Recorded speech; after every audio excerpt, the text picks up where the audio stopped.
삭제된 역사 파일.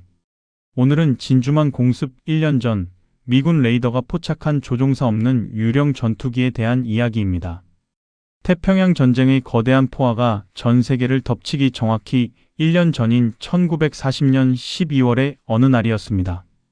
하와이 상공의 긴장감을 감시하던 미군의 조기 경보 레이더망에 정체불명의 비행물체 신호가 포착됩니다. 당시 포착된 기체는 아군 식별 전파 주파수 영역에서 우리는 아군이다라는 무전을 반복해서 보냈습니다. 전시에 발생할 수 있는 흔한 통신 혼선으로 생각했지만 영공 침범에 분노하며 출격한 조종사들은 얼어붙었습니다. 그들이 구름을 뚫고 마주한 전투기의 실체는 인간의 상식을 완전히 부수는 기괴한 모습이었습니다. 분명히 아군 식별 신호를 끊임없이 보내고 있었지만 전투기의 조종석은 텅 빈 채 아무도 없었던 것입니다. 더욱 끔찍한 것은 텅 빈 조종석 내부와 제어 장치들이 누군가의 붉은 피로 잔인하게 물들어 있었다는 사실입니다. 말만 들으면 조작된 삼류 괴담이나 유령 소동 같지만 이 사건의 무전 기록과 레이더 탐지 파일은 실제했습니다. 다만 태평양 전쟁이 발발하자마자 군 최고 사령부에 의해 공식 역사 사료에서 완전히 삭제되고 소거되었을 뿐입니다. 조종사도 없는 피투성이 비행기가 어떻게 아군 무전을 송출하며 안정적으로 날아다닐 수 있냐고 반문하시겠죠. 상식적으로 말이 안 되는 허무맹랑한 이야기처럼 들리지만 여기에는 추악한 군사적 기만과 은폐가 숨어 있습니다. 당시 태평양을 둘러싼 강대국들의 거대한 기술적 한계와 국가 권력이 숨겨야 했던 비극적인 침묵의 메커니즘, 공식 기록에서 완전히 지워져 유령으로 남아야 했던 그날의 진짜 진실은 과연 무엇이었을까요? 조종사가 유실된 피투성이 아군 기체가 공포스러운 무전을 송출하며 하늘을 날아다녔던 기괴한 사건. 이 믿기 힘든 유령 비행기 현상의 미스터리를 풀기 위해 우리는 1940년 12월로 돌아가야 합니다.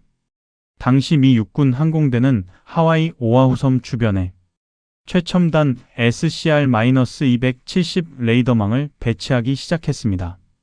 웨스팅하우스가 인도한 이 시스템은 당대 최고 기술의 결정체였지만 치명적인 기술적 한계가 존재했습니다. 무선 탐지 능력은 뛰어났으나 아군과 적군을 구별하는 피아 식별기, 즉 IFF와의 연동이 매우 불안정했습니다. 대기 상태가 조금만 불안정해도 전파가 심하게 굴절되어 화면에 가짜 신호인 고스트 신호를 띄우기 일쑤였습니다. 만약 단순한 레이더 오작동이었다면 미군 지휘부가 문서를 최고 기밀로 분류해 삭제하진 않았을 테죠. 사건의 진짜 단서는 당시 미국이 공식적으로 표방했던 중립국이라는 거대한 외교적 가면 속에 숨어 있습니다.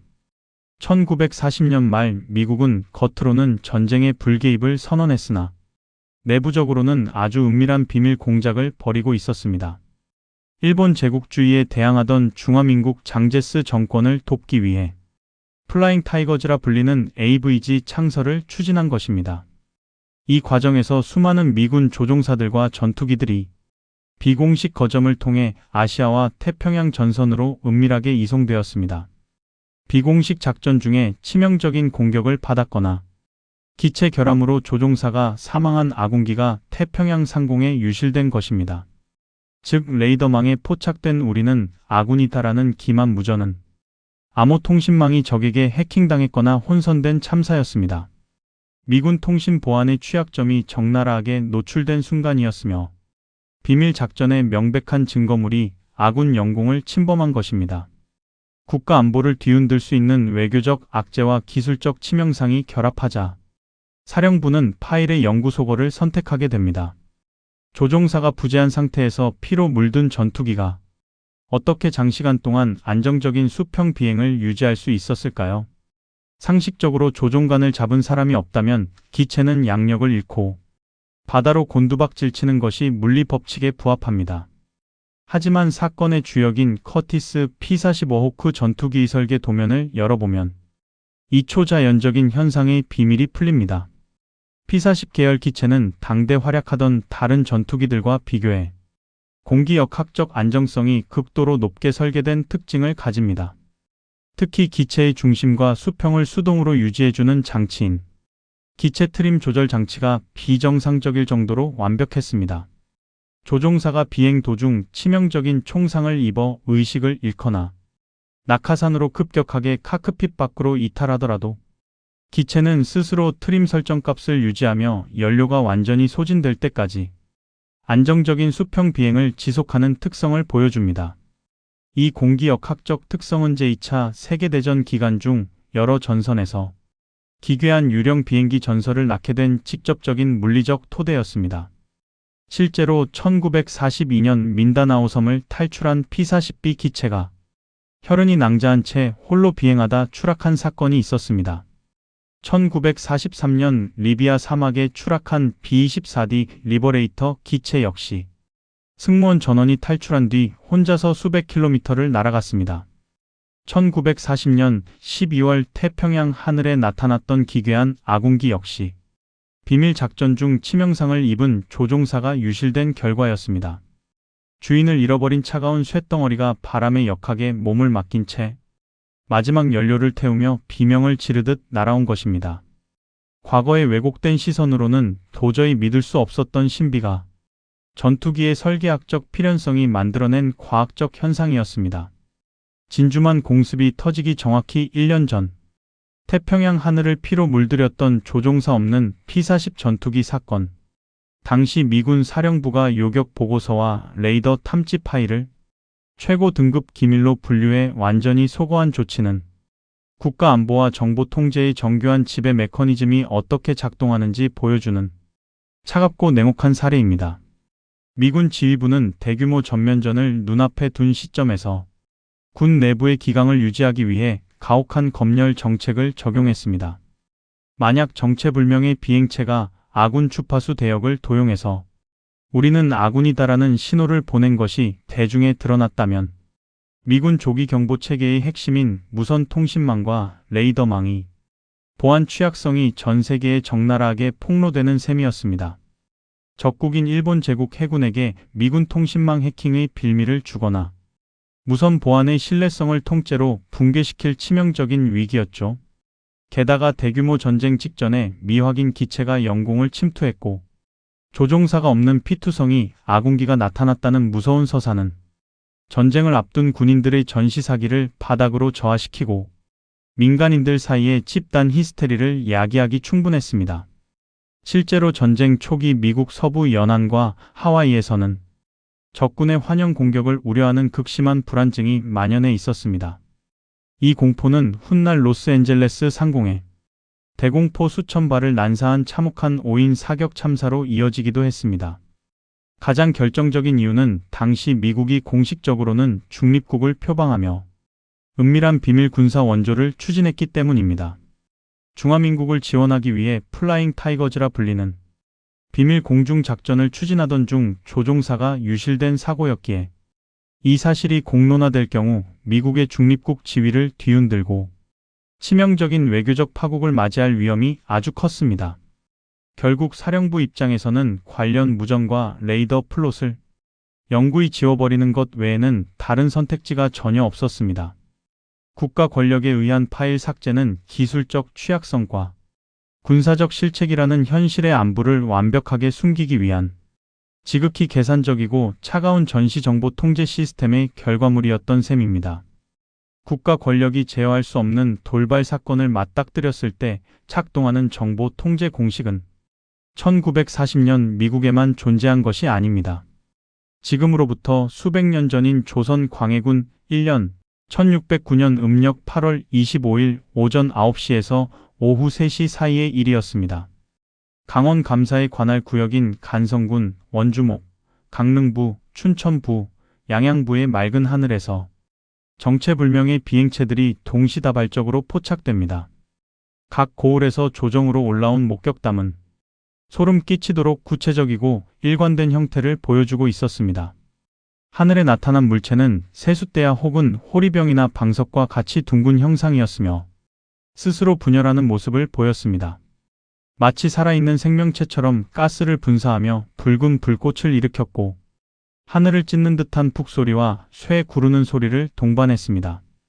조선의 수많은 민간인과 관료들이 대낮에 목격한 이 전대미문의 변칙 현상은 성리학 국가였던 조선 왕조의 근간을 뒤흔들 수 있었습니다. 당시 지배 이념인 성리학적 천문체계 하에서 이러한 비정상적인 하늘의 징조는 임금의 실정이나 부덕함에 대한 경고로 해석되었기 때문입니다. 더구나 당시 왕위에 올랐던 광해군은 왕권의 정통성 문제로 인해 극심한 정치적 압박과 위기감을 느끼고 있던 상황이었습니다. 만약 이 기괴한 비행물체 소동이 민간 사회의 초자연적인 괴담으로 퍼진다면 민심이 동요하고 정권의 도덕성이 완전히 붕괴될 텐데 말이죠.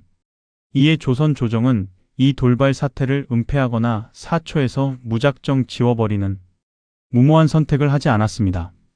대신 관할 관료들과 천문 관측 전문가들의 지식을 총동원하여 이 변칙 현상을 영두성이라는 기존 학술적 범주로 규격화했습니다. 대낮에 떨어진 특이한 유성의 일종으로 천문학적 정의를 다시 내림으로써 신비적이고 불길한 요소를 완벽하게 거세한 셈입니다. 통제 불가능한 미확인 비행물체를 국가가 제어할 수 있는 자연재해의 영역으로 흡수하여 지배체제의 이념적 균열을 원천 차단했습니다. 역사에서 지워버리는 침묵 대신 권력의 언어로 현상을 재정의하여 정치적 타격을 영리하게 무력화한 고도의 시스템이었습니다. 국가 권력이 마주한 비극적 참사를 초자연적 신화의 장막으로 가려버린 또 다른 교묘한 정보 통제 공식이 존재합니다. 제1차 세계대전이 한창이던 1915년 8월 12일 갈리폴리 전선의 수블라 만 상륙 작전에 대규모 부대가 투입되었습니다. 영국 육군 로열 노폭 연대 제5대대, 일명 샌드링엄 대대로 불리는 이 부대원 250여 명이 비극의 주인공이었습니다. 이 대대는 영국 국왕인 조지 5세의 사유지에서 일하던 관리인과 노동자들로 구성된 왕실 직속의 상징적 부대였습니다. 그런데 작전이 시작되자마자 이 거대한 병력이 오스만 제국군의 진지를 향해 돌격하던 중 소리 소문 없이 자취를 감추었습니다. 전쟁이 끝날 때까지 단 한 명의 생존자나 포로도 발견되지 않았으며 시신조차 흔적을 찾을 수 없는 기이한 현상이었죠. 이로 인해 대중 사이에서는 대원들이 지면에 내려앉은 기이한 진주빛 안개 속으로 걸어 들어가 소멸했다는 초자연적인 유령 대대설이 지배적인 정설처럼 거대하게 확산되었고 군부 역시 이를 기괴하게 묵인했습니다. 하지만 종전 후 비밀 조사를 통해 밝혀진 이 미스터리의 추악한 실체는 처참한 군사적 무능과 전쟁 범죄였습니다. 대대는 지휘부의 뼈아픈 작전 실패로 인해 오스만 제국군의 정예 방어선 한가운데로 무모하게 고립 진입했던 것입니다. 치열한 전투 끝에 현장에서 전멸당했거나 생포된 직후 적군에 의해 전원 불법 처형당해 집단 매장된 상태였습니다. 영국 정부와 왕실은 국왕 직속의 정예 부대가 이토록 비참하고 무기력하게 학살당했다는 사실이 폭로되는 것을 두려워했습니다. 전시 사기가 급격히 붕괴되고 지도부의 전술적 결함에 대한 매서운 책임론이 대두될 것을 조직적으로 우려한 셈입니다. 이에 영국 군부는 참혹한 보고서를 최고 기밀로 분류하여 은폐했고 대원들이 하늘의 부름을 받아 영광스럽게 증발했다는 황당한 안개 전설이 대중 매체 속에 자라나도록 의도적으로 방치하며 신화적 대체 공식을 완성했습니다. 참혹한 실책과 비극을 초자연적 미스터리로 교묘하게 포장하여 국가와 군부의 무너진 권위를 건재하게 방어한 조치였습니다. 진주만 공습 1년 전 태평양 레이더망에 포착된 정체불명의 비행 신호와 피로 얼룩진 빈 조종석의 전투기. 이 현상의 이면에는 기밀 문서의 파기와 검열이라는 국가 권력의 인위적이고 현실적인 개입이 존재했습니다. 지배 권력은 스스로 제어할 수 없는 거대한 변칙 사건이나 뼈아픈 군사적 실책을 맞닥뜨렸을 때 언제나 작동했습니다. 기록을 아예 지워버리거나 학술적 영역으로 흡수하거나 숭고한 신화의 장막으로 덮어씌우는 정보 통제의 시스템. 오늘날 복원되는 이 지워진 역사 파일들은 국가 권력이 역사를 기록하고 통제하는 방식에 대해 날카로운 성찰을 우리에게 끊임없이 요구하고 있는지도 모릅니다. 진주만 공습 1년 전 포착된 조종사 없는 유령 전투기와 지워진 파일들에 대한 이야기. 이번 편은 여기까지입니다.